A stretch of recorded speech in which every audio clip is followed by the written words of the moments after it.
ரொம்ப எமோஷனலான ஒரே ரீசன் என்னென்னா, நம்ம ஏதோ செஞ்சுருக்கோம். ஒரு நாடக காதலின் வழி நம்ம ஏதோ ஒன்று செஞ்சுருக்கோம் அப்படின்னு ஒன்று தோணுச்சு எனக்கு. நாடக காதல் தவறில்லை எனவும் தானும் நாடக காதல் தான் செய்திருப்பதாக வாழைப்பட நிகழ்ச்சியில் இயக்குனர் மாரி செல்வராஜ் செய்தியாளர் சந்திப்பில் தெரிவித்துள்ளார். அவங்க வீடு 3 பேருக்குமே கலையை நேசிக்கக்கூடிய ஆட்களாக இருந்தாங்க. கலையை நம்புனாங்க. கலையின் வழி யார் உரையாடினாலும் ஒரு ஆர்ட் ஃபார்ம் வழி பேசக்கூடிய மனிதர்களை ரொம்ப ரொம்ப நம்புனாங்க. என்கிட்ட அது ரொம்ப தாராளமாக இருந்துச்சு.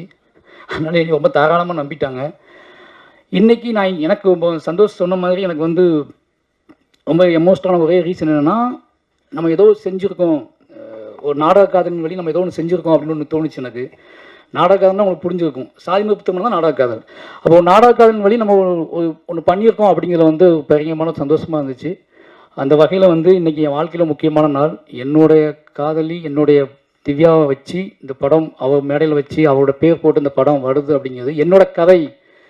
திவ்யா வந்து அவள் பேர் போட்டு மாரி செல்வராஜோட மாரி செல்வராஜோட வாழ்வில் நடந்த ஆகப்பெரும் துயரத்தை அவள் தயாரித்து வெளியிடுறா அப்படிங்கிறது வந்து எனக்கு என் வாழ்க்கையில் வந்து இப்படி நடக்கும் நான் நினச்சி பார்த்ததே கிடையாது. இது வந்து ரொம்ப பெருமைப்பான விஷயம். நான் இன்னைக்கு யோசிச்சுட்டே இருக்கிறது தான், இது நம்ம போடலாமா, தூக்கிடலாமா, இது பேக மாற்றிடலாமான்னு யோசிச்சுட்டு இருந்தேன். ஏன்னா அதுக்கு ஒரே ரீசன் தான். இது என் வாழ்க்கையில் மீள முடியாத துயரம் வாழை. நான் இன்றைக்கி வரைக்கும் மீள முடியாத துயரம் தான் வாழை.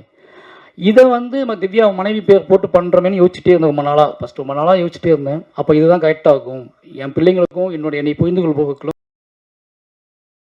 செய்திகளை உள்ளது உள்ளபடி தெரிந்து கொள்ள ரெஃப்ளெக்ட் நியூஸை சப்ஸ்கிரைப் பண்ணுங்க.